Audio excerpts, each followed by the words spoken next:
Apă,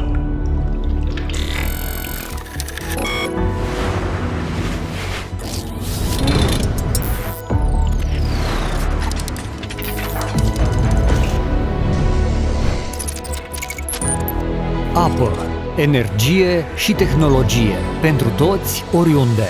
Pedrolo Group.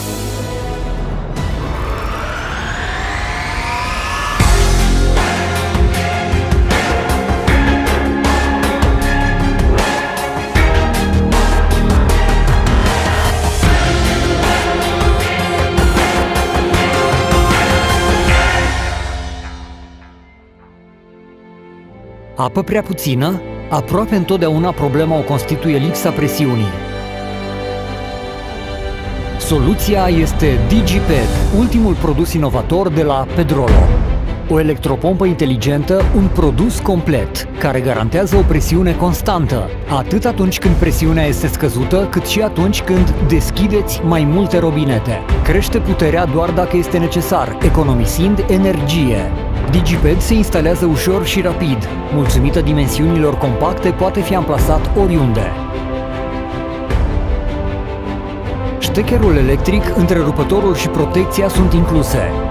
DigiPed este extrem de silențios. Oriunde îl veți instala, nu vă va deranja.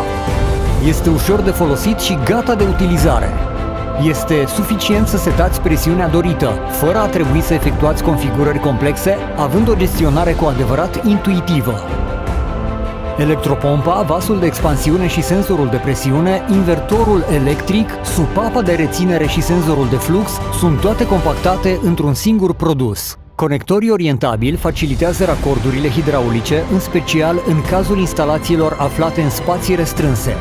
Piciorușele reglabile din cauciuc reduc vibrațiile.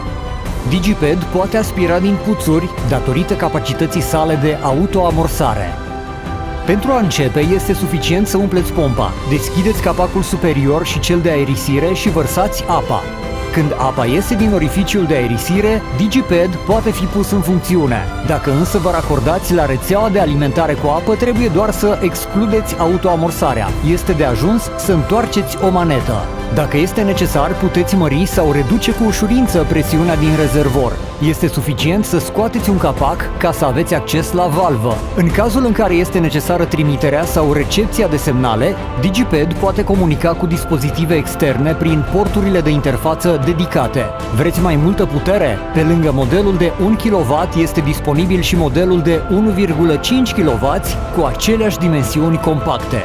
Mai mult, puteți asambla cele două modele într-un singur grup de pompare pentru a satisface toate cerințele. DigiPed vă garantează o presiune constantă, consumă mai puțină energie, e silențios și ușor de utilizat. Se poate instala oriunde. Este un produs complet care răspunde diferitelor necesități. Nu e doar o nouă electropompă, este noul aparat electrocasnic inteligent creat de Pedrolo pentru a vă furniza cu ușurință toată apa de care aveți nevoie. DigiPed de la Pedrolo.